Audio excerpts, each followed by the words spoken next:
ceux qui en parlent n'en savent pas grand-chose. Il faut le dire comme ça. Parce que souvent, c'est l'argument du coût qui est évoqué. Je vais vous faire une petite démonstration pour montrer que le coût n'est pas pertinent.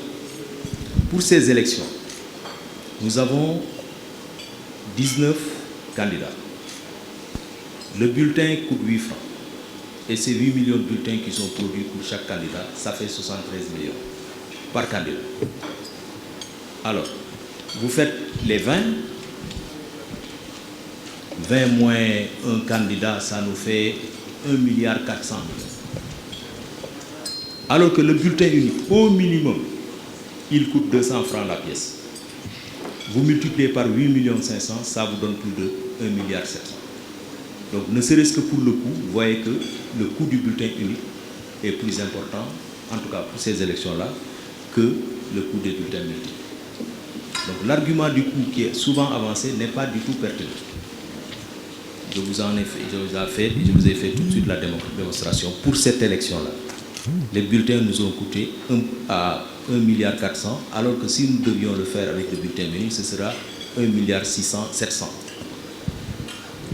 c'est premièrement. Deuxièmement, pourquoi ne pas l'adopter? C'est une question disons, qui est laissée aux politiques. Si les politiques s'accordent à l'accepter, on le mettra dans le code électoral et puis on va le mettre en œuvre. En tout cas, de grandes démocraties, comme la France, par exemple, n'utilisent pas le bulletin unique. Ils utilisent le bulletin multiple. C'est une question de choix des acteurs politiques. S'ils parviennent à être d'accord sur cela, on le mettra en œuvre sans grande difficulté. Mais chaque type de bulletin a ses avantages et ses inconvénients.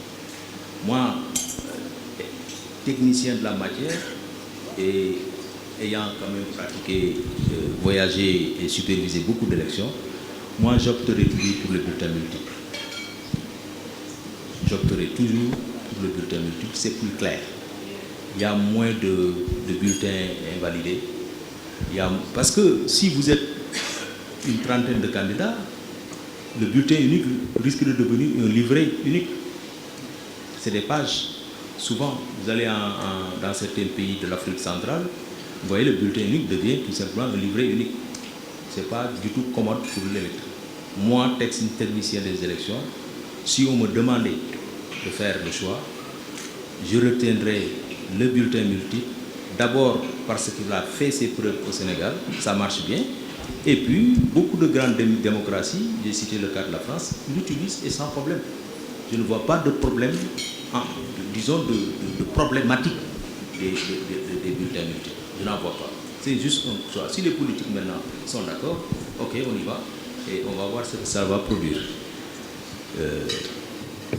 Voilà, je pense que c'est les dernières précisions que vous avez.